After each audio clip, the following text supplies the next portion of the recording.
Привет, телезрители! С праздником, друзья! В эфире предпраздничная гора новостей. Хотела сказать в студии, но нет, по-прежнему дома. С вами Радомир Усманов и Настя Бурмистрова. Погнали!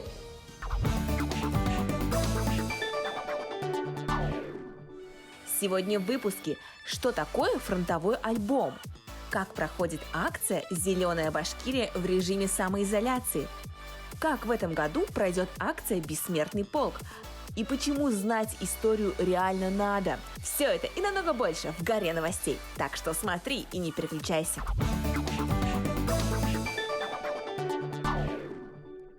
На календаре 8 мая. Уже завтра будем справлять юбилей Великой Победы, 75 лет.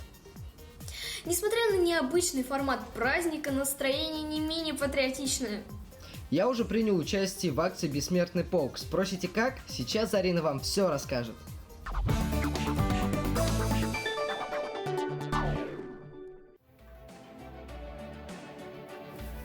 День Победы не за горами. В этом году мы празднуем юбилей.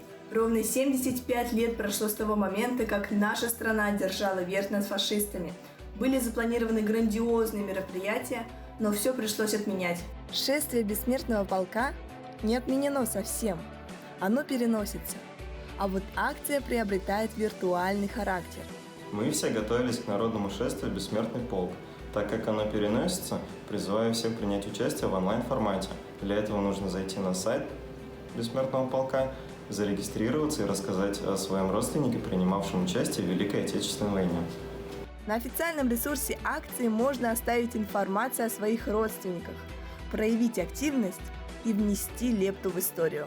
В связи со сложившейся ситуацией в стране из-за коронавируса, к сожалению, мы не можем посещать наших ветеранов для того, чтобы обезопасить их. Поэтому мы поздравляем их с наступающим Днем Победы по телефону и надеемся, что их родственники также ответственно отнесутся к данной ситуации и будут поздравлять их по телефону, а не лично.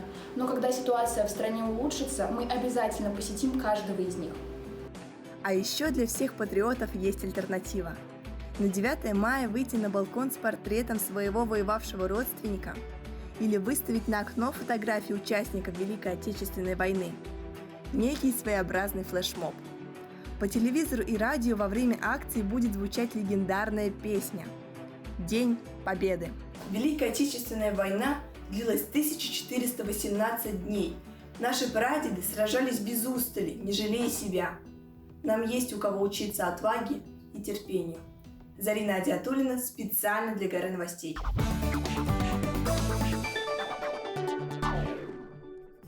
А еще завтра я советую смотреть побольше телевизор. Будет много чего интересного. Но, к сожалению, наш детский юношеский телеканал «Тамыр» не успел заснять крутой документальный фильм. Но нам есть чем похвастаться из прошлогодних запасов. Но, кстати, наш коллега Руслан очень увлекается историей. Это похвально и достойно примера.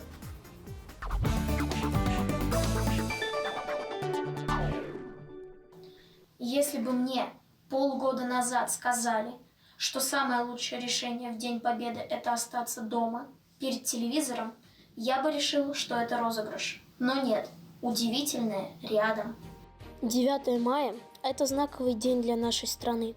Поэтому, несмотря ни на что, нужно почтить память героев, благодаря которым наша страна вышла из Великой Отечественной войны с победой. В этот день по ТВ ожидается очень мощная программа.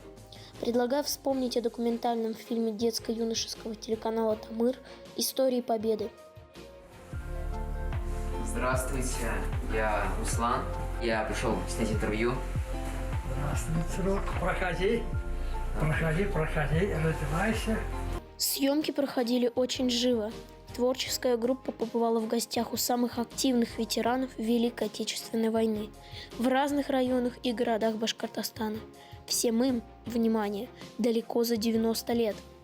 Мы снимали год назад интервью с ветераном, и я как человек, который интересуется историей, мне было очень интересно спросить у него всякие свои личные вопросы. Благодаря республиканской акции «Истории Победы» школьники Башкортостана формируют видеоархив интервью с ветеранами.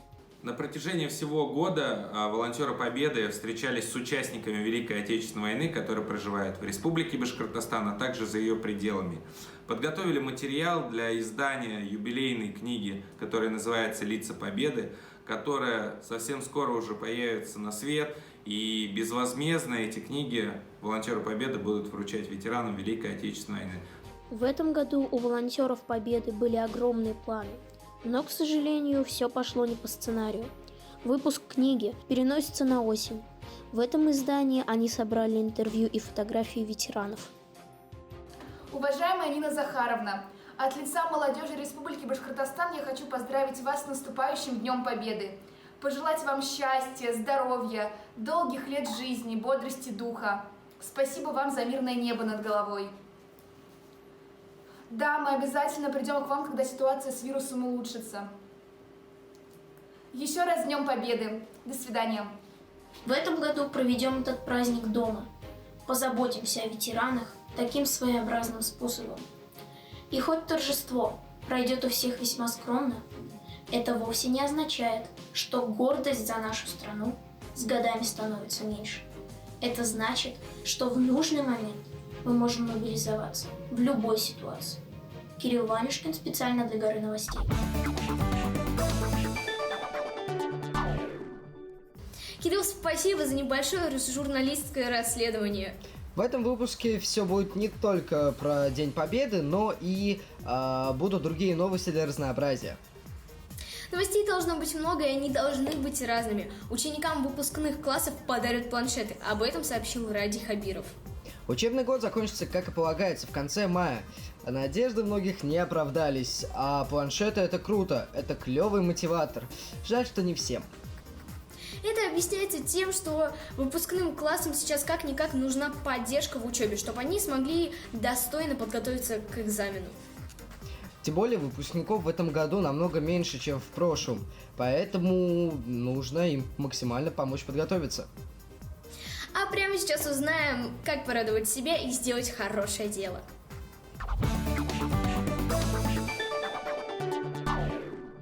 Ежегодно каждую весну в нашей республике проходит акция «Зеленая Башкирия». В этом году она тоже состоится. И, между прочим, не менее масштабно. На территориях 670 городов в районах Башкортостана высадят более 500 тысяч деревьев и кустарников. Вот только сажать их будут сотрудники коммунальных служб. Но это не повод грустить. Я знаю, что делать. Ведь можно создать свой мини-сад. Так как мы с вами супер садоводы, мы сегодня посадим флокс и колокольчик. Нам нужно 2 блюдца. Так, пододвинем их сюда. И наливаем в каждой водички. В один водички и во второй немного водички. Это будет почва для наших будущих растений. Кидаем их туда. Я подождала 10 минут. Вот что у нас получилось. Они вот так вот выросли. Теперь надо заполнить этой почвой вот эти 2 горшочка. Что мы потом будем еще садить туда семена. Высыпать. Так, берем почву. Я заполнила. И высыпаем туда все семена. И оставшейся землей мы это все покроем. Так. И вот так. Потом, когда они вырастут до 4 сантиметров, я их пересажу в более большие горшочки, чтобы им было удобно. Флокс и колокольчик будут отлично смотреться на моем подоконнике. Ну а если у вас садовый участок, то вы можете поступить куда более глобальный. Посадить целое дерево или куст, сделать фотку и выложить в любую социальную сеть с хэштегом «Зеленая Башкирия дома». Тем самым вы станете участником республиканской экологической акции.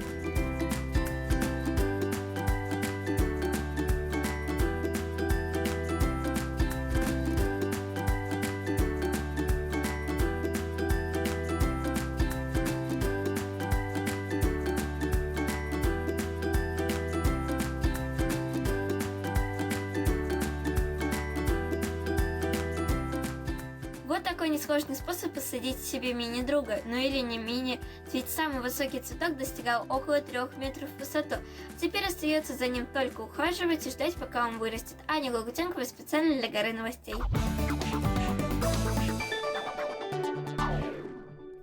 Аня, спасибо! Посадить дерево – это весьма благородно. Знаешь, цветы это тоже очень круто. Да, вы же девчонки, это каждому свое. Ну и раз уж мы заговорили о деревьях, то вот что скажу. Не советую вам ходить в лес. Ну, во-первых, у нас сейчас режим самоизоляции. Ну и во-вторых, сейчас активничают клещи. И из-за дефицита людей они очень злые. Да, поэтому лучше сидите дома. Ну, а вообще, очень страшно. На сегодняшний день Центр гигиены Башкортостана зарегистрировал более 200 видов клещей. Это значит, что уже 200 человек цапнули? Да, у нас вообще домашний режим, что они делали в лесу. Но если же вы все же нарушитель, то советую проверить себя после прогулки. И если вы нашли этого вредного насекомого на себе, то обратитесь в медицинское учреждение. Ведь многие были носителями энцефалита. А лучше сидите дома и участвуйте во всяких акциях.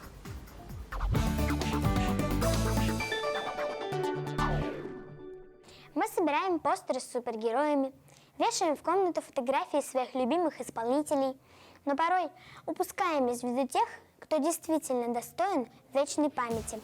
В этом году мы отмечаем юбилей Великой Победы. В стране запустили масштабный фотопроект. В интернете существует ресурс, куда вы можете загружать фотографии своих родственников, которые участвовали в Великой Отечественной войне. Мне кажется, что проект «Фронтовой альбом» хорош тем, что он делается для того, чтобы вспомнить, что было в те времена и для чего он нужен. Это для того, чтобы понять, что люди участвовали в войне и то, что они дали нам дальше будущее и дали нам жизнь в нормальном и хорошем мире. Благодаря настраиваемой сортировке фронтовой альбом позволит адаптировать ленту фотографий под свои предпочтения. Проект «Фронтовой альбом» позволяет увидеть объемы, насколько много людей было задействовано в Великой Отечественной войне. Также это отличная память о своих предках, о своих дедах, бабушках и прабабушках. У меня есть прадедушка, который работал на заводе в тылу во время Великой Отечественной войны и делал двигатели для самолетов. Все добавленные на сайт истории можно увидеть на интерактивной карте. Собранные нами данные о фронтовиках сберегут их в памяти для последующих поколений в современном формате. Фронтовой альбом показывает Великую Отечественную войну через судьбы людей. Маргарита Вахитова, Рамазан Мусин, специально для Горы новостей.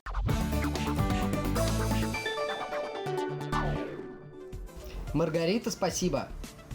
Ну а на этом все. С новостями и событиями дня в этот праздничный день тебя знакомили Радомир Усманов и Настя Бурмистрова. Оставайся на вершине событий и будь дома. С праздником! С праздником!